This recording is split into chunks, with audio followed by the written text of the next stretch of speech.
السلام علیکم۔ آج 14 اگست ہے، یعنی پاکستان کا یوم آزادی۔ آج یہ دن ہمیں نہ صرف آزادی کی یاد دلاتا ہے، بلکہ یہ ہماری پہچان، ہماری ثقافت، ہماری زبان کی قدر بھی سکھاتا ہے۔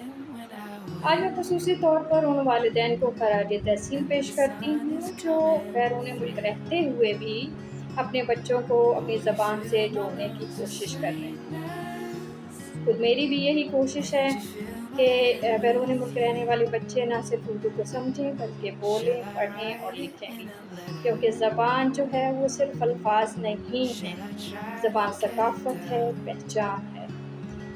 میری دعا ہے کہ میرا وطن ہمیشہ سلامت رہے اور پھلتا پھولتا رہے۔ پاکستان زندہ باد۔ لرن اردو ود مومنہ بطول کی طرف سے سب کو آزادی مبارک۔